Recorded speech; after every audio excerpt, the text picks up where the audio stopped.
असम के घने जंगलों में फैली ठंडी धुंध के बीच गीली मिट्टी से उठती सौंधी गंध इस बात का संकेत दे रही थी कि यहाँ आज कोई सामान्य दिन नहीं होने वाला है।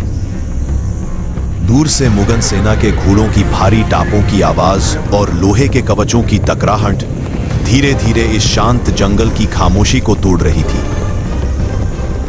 मुगल सेनापति पूरे आत्मविश्वास से आगे बढ़ रहा था, क्योंकि उसे भरोसा था कि अहोम भी बाकी राज्यों की तरह कुछ ही दिनों में हार मान लेंगे।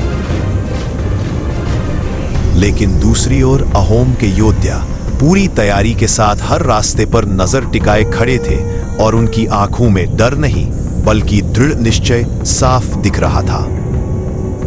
यह सिर्फ दो सेनाओं के आमने सामने आने की शुरुआत नहीं थी, बल्कि यह एक ऐसे संघर्ष की भूमिका थी जो इतिहास में गहराई से दर्ज होने वाला था।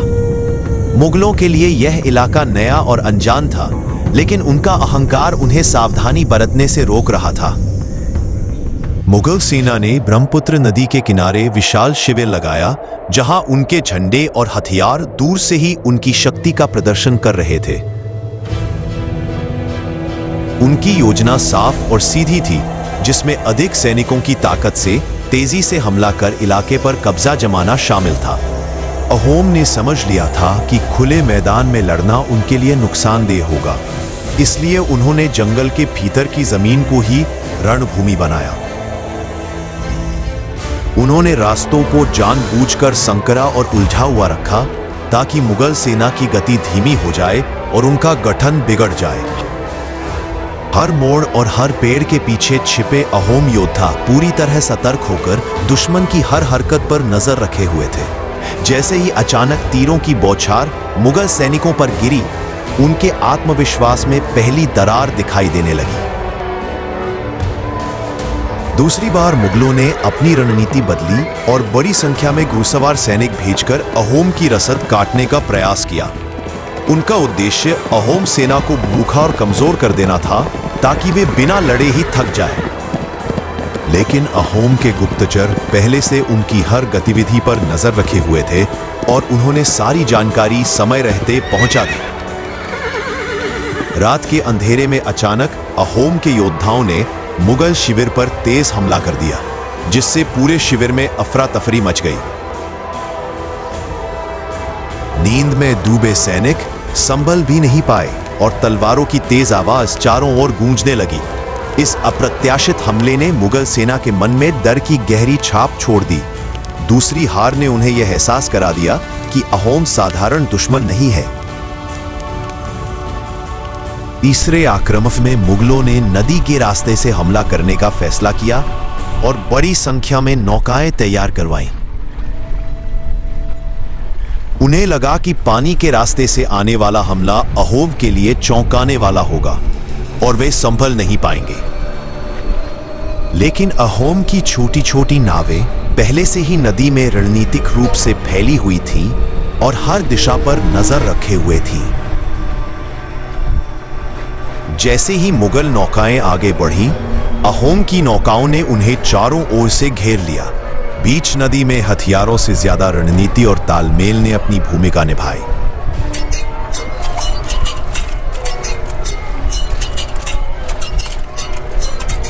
कई नौकाएं पलट गईं और मुगल सैनिक तेज बहाव में डूबने लगे। तीसरी बार भी उनकी योजना बुरी तरह विफल हो गई। चौथी बार मुगलों ने अपने सबसे अनुभवी सेनापति को भेजा, जिसने जंगल को जलाकर रास्ता साफ करने का आदेश दिया। आग की लपटों और धुएं ने पूरे इलाके को ढक लिया। लेकिन इसी अव्यवस्था का फायदा अहोम ने उठाया। पीछे के रास्तों से घेराबंदी शुरू हुई और मुगल सैनिक दिशा भूलने लगे। चारों ओर से तीरों की बौछार और अचानक हमले ने उनकी पंक्तियों को तोड़ दिया। धुएं में घिरे सैनिक एक दूसरे से अलग हो गए और तालमेल पूरी तरह टूट गया। यह हार पहले से ज्यादा अपमानजनक थी, क्योंकि उनकी पूरी योजना धरी रह गई। चौथी बार भी मुगल सेना पीछे हटने पर मजबूर हुई। पांचवी लड़ाई में मुगलों ने पूरा बल लगाकर सीधा मोर्चा संभालने का फैसला किया। उन्हें लगा कि संख्या के बल पर वे अहोम की छोटी टुकड़ियों को कुचल देंगे।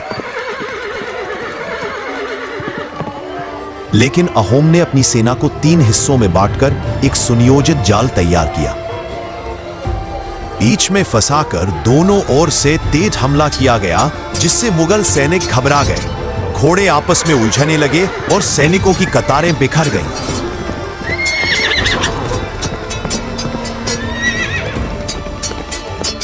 यह पूरी तरह से सोची समझी रणनीति का परिणाम था।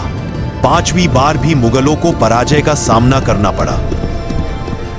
6ठी बार मुगलों ने भारी तोपों का सहारा लेकर अपनी शक्ति दिखाने की कोशिश की। गोलों की आवाज से पूरा जंगल कांपने लगा और वातावरण भयावह हो गया।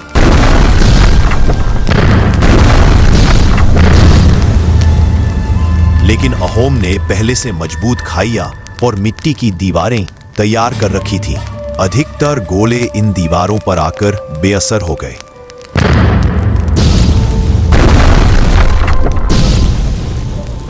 जैसे ही गोलाबारी थमी, अहोम ने संगठित पलटवार शुरू किया। मुगल सेना फिर से अव्यवस्था में आ गई। 6ठी बार भी उन्हें पीछे हटना पड़ा।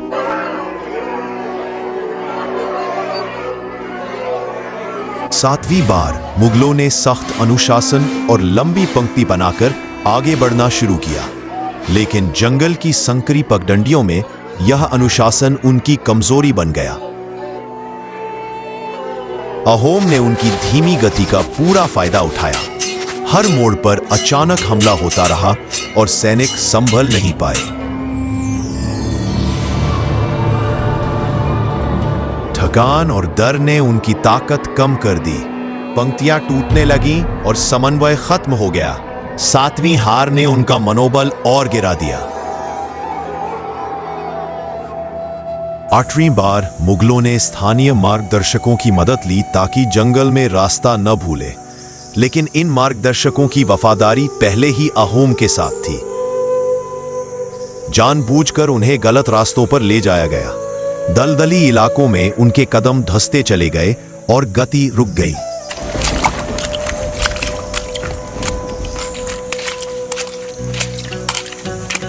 इसी दौरान अहोम ने चारों तरफ से हमला कर दिया।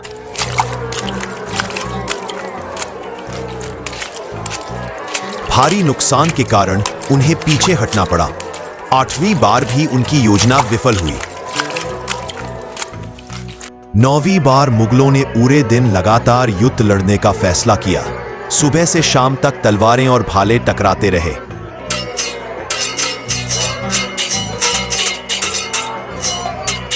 अहोम इस भूमि के आदी थे और उनका धैर्य मजबूत था। धीरे धीरे मुगल सैनिक थकने लगे। सूरज ढलते ही अहोम ने तीव्र हमला किया। मुगल पंक्ति टूट गई।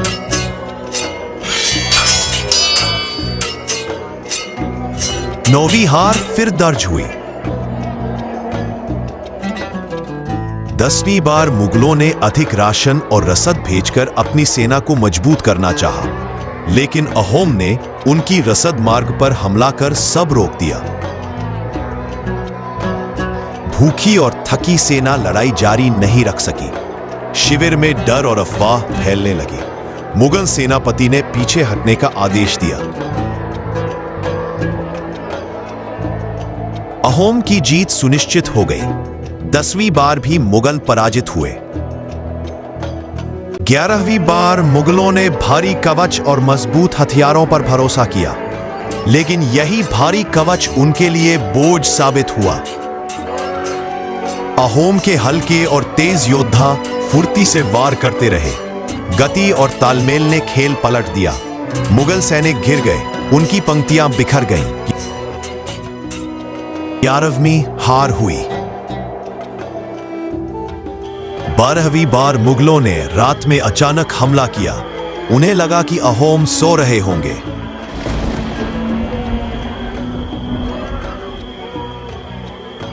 लेकिन अहोम पहले से सतर्क थे। जाल सक्रिय हुआ और चारों ओर से हमला शुरू हो गया। अव्यवस्था में कई सैनिक आपस में ही भिड़ गए।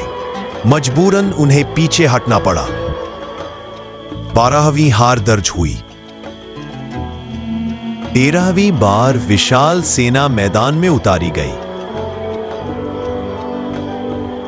पर संख्या के बावजूद तालमेल कमजोर रहा। अहोम ने युद्ध क्षेत्र को कई हिस्सों में बांट दिया। हर हिस्सा अलग रणभूमि बन गया। मुगल भ्रमित हो गए। उनकी रणनीति विफल रही। 14वीं बार भीषण आक्रमण किया गया। अहोम ने पीछे हटने का नाटक किया। गहरे जंगल में उन्हें फंसा दिया गया। बच निकलना असंभव हो गया। पूरा जाल बंद हो गया। युद्ध का रुख पलट गया। 14वीं हार ने उन्हें तोड़ दिया।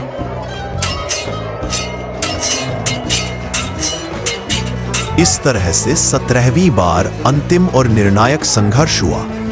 यह युद्ध उनकी भूमि की रक्षा का सवाल बन चुका था।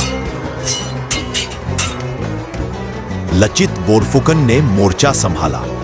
उनकी नेतृत्व क्षमता ने सेना को एकजुट किया। सराय घाट के पास जोरदार धावा बोला गया। मुगल बुरी तरह पराजित हुए।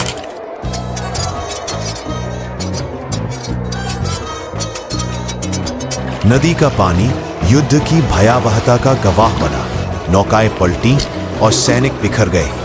अहोम ने चारों दिशाओं से पूरा नियंत्रण पाया। मुगल सेना अस्त व्यस्त हो गई। रणक्षेत्र पर शांति लौटने लगी। जीत स्पष्ट थी।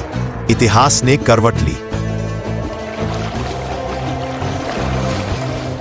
इस लंबे संघर्ष ने एक सच्चाई को उजागर कर दिया। केवल बड़ी सेना से युद्ध नहीं जीते जाते। रणनीति, धैर्य और जमीन की समझ सबसे बड़ी ताकत होती है। अहोम ने यह बात बार बार साबित की।